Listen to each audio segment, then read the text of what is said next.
How slaves celebrated Christmas at Monticello Plantation, the greatest cruelty of American slavery. At first the words might seem contradictory. Christmas, a holiday of joy, of warmth, of family. But at Monticello, it was something entirely different. Behind the word celebration lay control, manipulation, and suffering. What looks like a gift, a feast or a day of rest was in reality a carefully orchestrated display of power over lives that were enslaved. Imagine a world where your every move is watched, your freedom stripped, and your joy is limited by the very people who claim to give it to you. That was the reality for those living at Monticello, where the supposed Christmas celebrations were far from festive. And yet within that cruelty, moments of resilience, courage, and human connection quietly persisted. It's a story that shocks, disturbs, and also inspires when you look beyond the surface. In this video, you will see the hidden truths of those holiday celebrations. You'll learn how enslaved people endured grueling labor all year only to be offered a hollow sense of festivity. You'll discover the subtle ways masters used Christmas to reinforce control, to maintain the illusion of generosity, and to remind enslaved people of their powerlessness. But you'll also see how even in the harshest conditions, small acts of resistance, unity, and community emerged, tiny sparks of humanity that refused to be extinguished. What makes this story even more compelling is that it challenges the way we think about holidays, tradition, and history itself. For many, Christmas is a symbol of joy and giving. At Monticello, it was a stark reminder of oppression. The duality of celebration and cruelty forces us to confront uncomfortable truths about the past, while also honoring the strength and resilience of those who lived through it. By the end of this story, you'll not only understand the magnitude of the cruelty, but you'll also appreciate the courage it took to survive and maintain dignity in a system designed to strip both away. You'll hear about the rituals, the small freedoms, and the moments of connection that existed despite constant oversight. You'll see how the enslaved community found ways to support one another, even when the very institution of slavery sought to divide, dehumanize, and control them. And you'll understand why this history matters, not just as a story of suffering, but as a lesson in human resilience, solidarity, and the enduring spirit that refuses to be broken. Stay with me, because this is a story that goes beyond dates and names. It's about the lived experiences of real people, the contradictions of a so-called holiday, and the incredible courage found in the most unlikely places. By watching until the end, you'll gain insights that will change the way you view history, empathy, and the power of endurance. This is not just a story from the past, it is a story with lessons that still resonate today. Before we talk about the Christmas celebrations, it's important to understand the place where it all happened, Monticello. Monticello was not just any plantation. It was one of the most prominent estates in American history. Nestled in Virginia, it was a symbol of wealth, sophistication, and influence. The house, the gardens, and the fields reflected the status and ambitions of its owner, but beneath the grandeur lay a reality far darker than the beauty of the estate. Monticello was built, maintained, and sustained by the labor of enslaved people, whose lives were tightly controlled, and whose contributions were essential to the plantation's success. The significance of Monticello extended beyond its walls. Agriculturally, it was a hub of productivity. Tobacco, wheat, and other crops were grown on a scale that demanded constant labor. The plantation's success depended on careful planning, rigorous work schedules, and the expertise of the enslaved people who tended the land, managed livestock, and maintained the property. Without their labor, Monticello's reputation as a wealthy and thriving estate would not have existed. Every plowed field, harvested crop, and crafted object bore the mark of countless hours of toil, by individuals whose names often went unrecorded in history. Wealth and status at Monticello were closely tied to the system of slavery. The plantation owner's position and comfort depended entirely on the exploitation of those enslaved. Slaves were assigned to specific tasks based on skill, age, and physical ability. Some worked in the fields from sunrise to sunset, performing grueling labor under harsh conditions. Others labored inside the house, cooking, cleaning, and serving the family. Every aspect of life was regulated, with strict rules and constant oversight. Freedom was non-existent, and punishments for disobedience or mistakes were severe, reinforcing a system designed to maintain control and suppress resistance. The system also included training younger enslaved people in essential skills, so they could contribute effectively as they grew older. Knowledge, experience, and physical endurance were exploited to sustain the plantation's operations. Yet within this system, the enslaved people developed strategies to survive, find small moments of relief, and support one another in ways that could not be fully controlled by the overseers. This dual reality, the relentless demands of labor, and the quiet resilience of those enslaved, defined life at Monticello. Understanding Monticello is essential, because it frames the context of the Christmas celebrations. This was a place where wealth and comfort for the few came at the expense of freedom and dignity for the many. The grandeur of the estate could not mask the daily suffering of the enslaved, nor the ways in which power and control permeated every aspect of life. When we examine the plantation, we see both the economic engine that fueled influence, and the human cost that made that engine run. Before moving on to the holiday itself, it's crucial to recognize that Monticello was a microcosm of the larger system of slavery in America.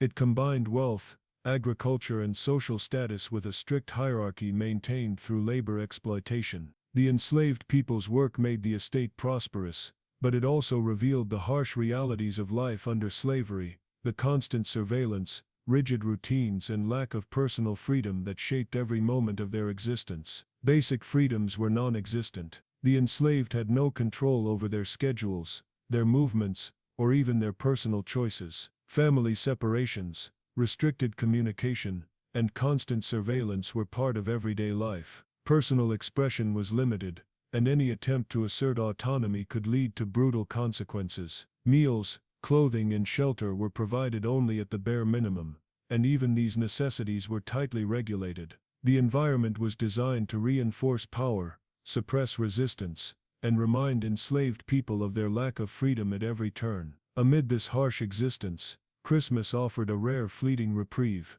While the holiday was far from a true celebration, it provided a brief moment of relief from the relentless work. For a day or two, enslaved people were sometimes allowed lighter workloads, small gatherings, or the chance to enjoy minor comforts. It was a time when they could share songs, stories, and meals with one another, even under strict oversight. Though controlled and limited, these moments were cherished, providing a sense of community and shared humanity that was otherwise denied to them. Even in these small windows of respite, the contrast between the enslaved and the plantation owners was stark. The master's idea of celebration was often minimal, a symbolic gesture that reinforced control, rather than genuine joy. Yet within the enslaved community, these moments, however brief, were opportunities for connection, solidarity, and subtle acts of resistance. A shared meal, a song, or even a fleeting conversation carried meaning far beyond the act itself, reminding them of their resilience and strength in the face of relentless oppression. Understanding these daily struggles is essential to appreciating the significance of the Christmas period at Monticello. It was a rare break in an otherwise exhausting and controlled life. The labor, punishments, and lack of freedom set the stage for why even a small moment of respite mattered so deeply. The contrast between daily suffering and holiday relief highlights both the cruelty of the system and the courage it took to endure it, providing a lens through which we can understand the human experience behind the so-called celebrations. Before we talk about the experiences of the enslaved during Christmas, it's important to understand how the holiday was portrayed by the masters. Plantation owners often presented Christmas as a gift, or a time of celebration for those they enslaved. They framed it as an opportunity for rest, enjoyment, or minor rewards. Small gestures meant to create the illusion of generosity. Feasts, extra rations, or a symbolic gift were often highlighted as evidence that the masters cared for the people who labored under them year-round. On the surface, it appeared to be a moment of goodwill, a time when slaves were allowed to participate in a festive occasion. But this image was carefully constructed and deeply misleading. In reality, the so-called celebration masked exhaustion, strict control, and the continuation of oppressive routines. The days leading up to Christmas were still filled with long hours of labor, often with extra preparation demanded to meet the master's expectations. Enslaved people remained under constant supervision, and their movements, behaviors and even small expressions of joy were regulated. The holiday was less about freedom or choice, and more about reinforcing the system of authority that dictated every aspect of their lives. The contrast between the image and reality was stark. While masters described Christmas as a time of joy, or a reward for hard work, the enslaved experienced only a brief pause in labor, often still punctuated by obligations and restrictions. The celebrations were limited, tightly controlled, and symbolic rather than substantive. Any suggestion that enslaved people were truly free to enjoy the day was far from the truth. Meals were meager, gifts were tokenistic, and personal freedoms were still absent. The gift was not given in generosity, it was a calculated act designed to reinforce dependence and obedience. This manipulation extended beyond mere appearances. By portraying Christmas as a time of reward, masters could maintain the illusion of benevolence, while simultaneously demonstrating their control. It was a psychological strategy, showing that they could grant pleasure or relief, but only on their terms. The enslaved were reminded of the power imbalance and the limits of their agency, even in moments framed as celebration. What seemed like generosity was in fact a form of coercion, reinforcing social hierarchies and reminding the enslaved of the consequences of stepping outside the expected behavior. The so-called Christmas celebration also served to obscure the brutality of everyday life. Observers, historians, or visitors might see small rituals, songs, or meals and assume they reflected genuine freedom or happiness. In truth, these moments were carefully staged, tightly supervised, and fleeting. The masters controlled every aspect, from the timing of the day to the distribution of any gifts or privileges. The enslaved were allowed just enough respite to appear grateful, but not enough to truly experience liberty or autonomy. By understanding this manipulation, we can see that the holiday was never truly for the benefit of the enslaved. It was a calculated performance designed to uphold power, maintain order, and project an image of generosity that belied the harsh realities of daily life. The illusion of celebration highlights the deep cruelty of the system and shows how even moments that seemed festive were entwined with control, exhaustion, and oppression. Before we talk about the broader impact of Christmas at Monticello, it's important to understand the small traditions that enslaved people were allowed to practice. Even under strict control and constant supervision, they found ways to create moments of shared experience and fleeting joy. Feasts, though modest, offered the chance to gather together and enjoy food that was different from the daily rations. These meals were not grand or abundant, but they provided a rare opportunity to sit, talk, and share laughter with fellow enslaved people. The simple act of coming together around a meal held meaning far beyond the food itself. Music was another vital part of these traditions. Songs, both spiritual and secular, were a way to express emotion, connect with others, and preserve cultural identity. During the Christmas season, these songs became a subtle form of resistance, a reminder that the enslaved had voices and stories that could not be silenced. Singing provided comfort, solidarity, and a brief escape from the harshness of plantation life. Even when overseers tried to monitor or suppress it, the act of singing brought moments of mental and emotional freedom. Minor leisure activities were also part of the holiday. This could include storytelling,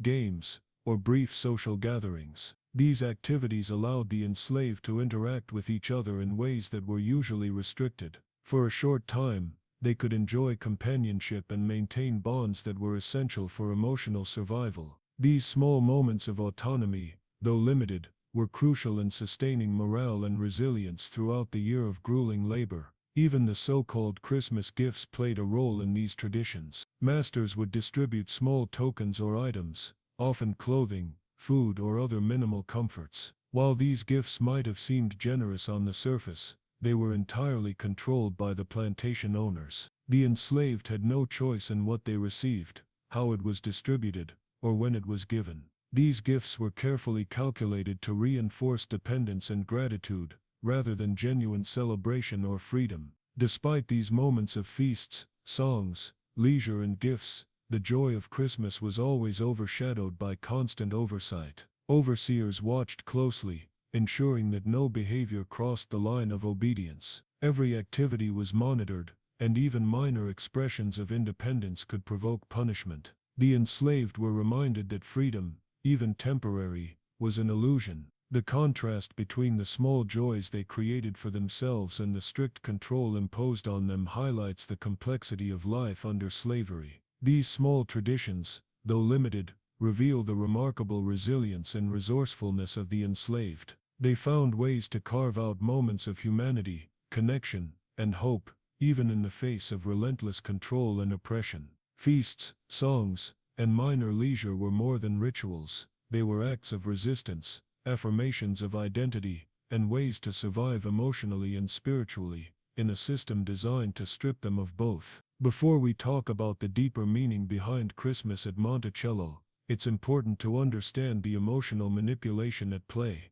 The so-called celebrations were never just about food, gifts, or brief leisure. They were carefully designed to maintain control and reinforce the social hierarchy. Plantation owners presented these moments as generosity, creating the illusion of kindness, while in reality, every gesture was calculated to remind the enslaved of their dependence and lack of freedom. What appeared to be a reward was, in truth, a form of psychological control. Masters used holidays as a way to strengthen authority while masking the cruelty of daily life. By offering small gifts, extra rations, or brief breaks from labor, they created a sense that they were benevolent, that they were giving something of value.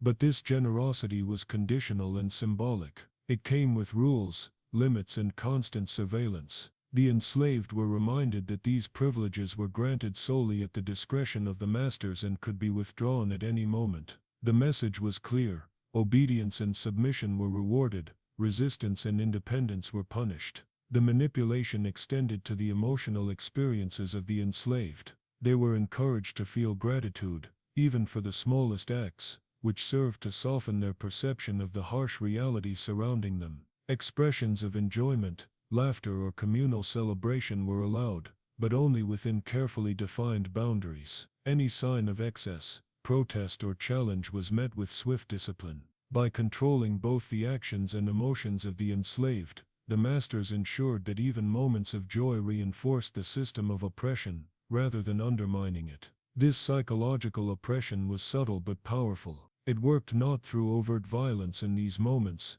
but through the careful shaping of perception and expectation. The enslaved were made to believe they were beneficiaries of generosity, while simultaneously being reminded of their lack of autonomy. The holiday became a tool for shaping behavior, creating dependence, and sustaining the illusion of control. Even when the enslaved sang, gathered, or shared meals, these acts were framed in ways that kept them psychologically tethered to the authority of the masters. What makes this manipulation particularly cruel is that it exploited the natural human desire for celebration, community, and joy.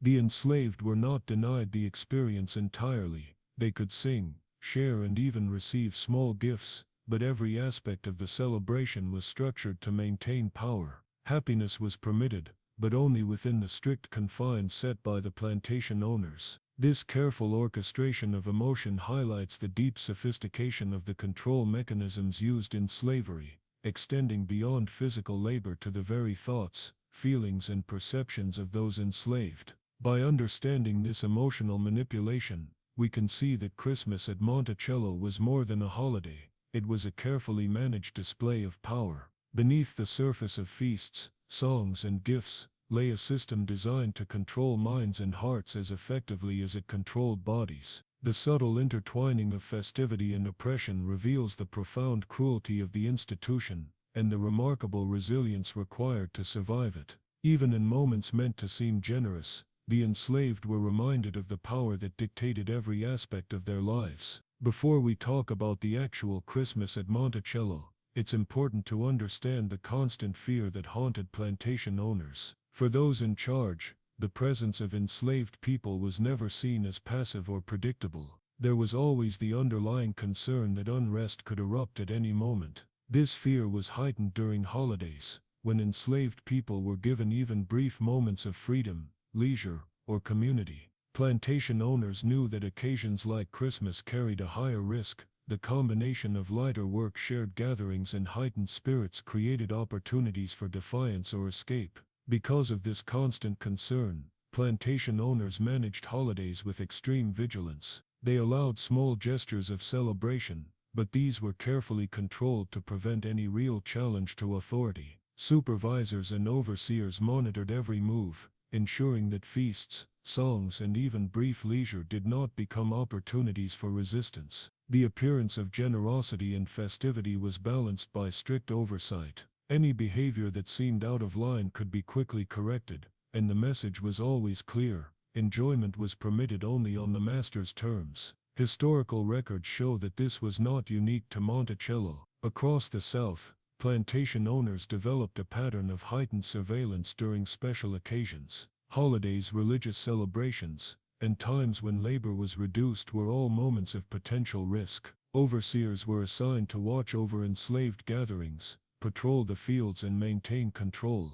The goal was to allow just enough freedom to prevent unrest while ensuring that no actual power or autonomy shifted to the enslaved people. Fear of rebellion shaped every decision, from what activities were allowed to who could speak or move freely. The strategies used to control enslaved people during holidays reveal the depth of plantation owners' anxiety. They understood that even small acts of organization, communication, or mutual support could quickly escalate into defiance. As a result, every aspect of holiday life was regulated. Meals were prepared under supervision, music was monitored, and gifts were distributed selectively to reinforce dependence rather than empowerment. The careful balance of giving and controlling reflected an acute awareness that power could never be taken for granted. This constant vigilance also influenced the psychological climate on the plantation. Enslaved people were acutely aware of the restrictions, knowing that any perceived misstep could have severe consequences. The master's fear was a tool of oppression, shaping behavior and keeping the enslaved in a state of controlled compliance. Even moments that seemed joyful or celebratory were tinged with tension, as both the enslaved and the overseers navigated a fragile balance between temporary freedom and strict authority. By understanding the pervasive fear of rebellion, we can see why Christmas at Monticello was never truly a time of relaxation or true celebration. The management of holidays was dictated by anxiety and a desire to maintain control, rather than generosity or goodwill. Every feast, song, or gift was calculated to allow minimal relief while keeping the larger system of slavery intact. The historical pattern of monitoring and controlling enslaved people during special occasions shows that even moments that appeared festive were always entwined with vigilance, fear, and the ever-present threat of punishment. Before we talk about the full significance of Christmas at Monticello, it's important to recognize how enslaved people sometimes used the holiday to assert small freedoms. Even under strict surveillance and relentless control, they found ways to express themselves, connect with others, and push the boundaries of what was allowed. These moments were never large-scale revolts or open defiance, but subtle acts that carried deep meaning for those who dared to take them. Holidays provided rare opportunities for movement, gathering, and communication that were otherwise limited or prohibited. Enslaved people could sing songs with more freedom, share stories, and enjoy brief communal meals. These small moments of autonomy allowed them to maintain a sense of identity, culture, and solidarity. By claiming even minor liberties during these periods, they reminded themselves and each other that they were more than just laborers. They were human beings with emotions, desires, and creativity that could not be fully suppressed. Subtle acts of defiance often went unnoticed by the overseers, yet they carried great significance. A song sung a little louder than permitted, a gathering that lasted longer than expected, or a brief conversation away from strict supervision could all be considered acts of resistance. These moments were carefully calculated, balancing the desire for self-expression with the ever-present risk of punishment. Even gestures that may seem small to an outsider represented courage, ingenuity, and determination in the face of oppression. The courage required for these minor acts cannot be overstated. The consequences of stepping beyond the rules could be severe: corporal punishment, public humiliation, or even worse. Yet the enslaved still sought ways to assert their autonomy, whether by exchanging gifts, sharing laughter, or simply moving with a sense of freedom within the limited space they controlled. Each action, no matter how small, was a declaration that they were alive, aware and capable of resisting the full control of their masters. These acts also strengthened the community among the enslaved. Holidays allowed for shared experiences that reinforced bonds, passing down songs, stories, and traditions that could not be fully erased. Even the smallest gestures of defiance created a sense of unity, reminding individuals that they were not alone in their struggles. It was in these moments that the enslaved nurtured hope, resilience, and the belief that even under oppression, some measure of self-determination could be reclaimed. Understanding these subtle acts of resistance reveals the complexity of life under slavery. While the masters controlled nearly every aspect of existence, the enslaved continuously sought ways to assert their humanity, even during moments that seemed trivial or symbolic. These small freedoms, expressed through song, movement, or simple acts of defiance, were acts of courage that challenged the system in ways that were both practical and symbolic. They remind us that even in the darkest circumstances the human spirit finds ways to resist, assert autonomy, and preserve dignity. Before we talk about the significance of Christmas at Monticello, it's important to understand how, even in the midst of cruelty, the holiday created rare opportunities for community bonding. Life for the enslaved was defined by constant labor, harsh punishments, and strict oversight, leaving little room for personal connection or shared joy. Yet Christmas offered fleeting moments when people could gather, speak, and support one another, however briefly. These moments were never entirely free from control, but they allowed the enslaved to reclaim a sense of humanity and solidarity. Meals, though modest, were another form of connection.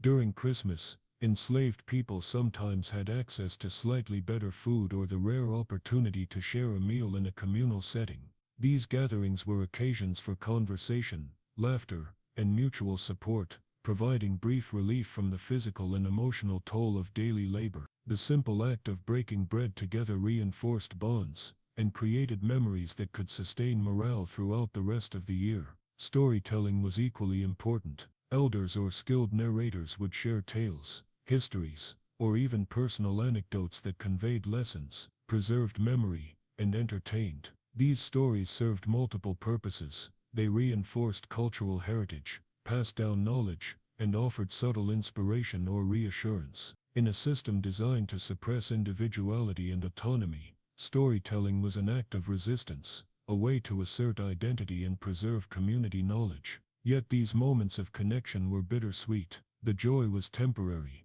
and always overshadowed by the reality of oppression. Oversight and control remained constant, and the enslaved were keenly aware that any perceived misstep could lead to punishment. The freedom experienced during these gatherings was limited and fragile, existing only within the boundaries allowed by the masters. Even as they sang, ate, and told stories together, the reality of labor, discipline, and subjugation loomed in the background, reminding them that true freedom was still out of reach. Despite these constraints, the ability to bond, share, and connect made a profound difference. These moments reinforced solidarity, nurtured resilience, and offered a glimpse of humanity that could not be erased. Christmas, though marred by cruelty, became a time when enslaved people could assert their presence, maintain relationships, and find emotional sustenance. In the midst of suffering, these small joys demonstrated the enduring strength of community and the capacity of the human spirit to survive,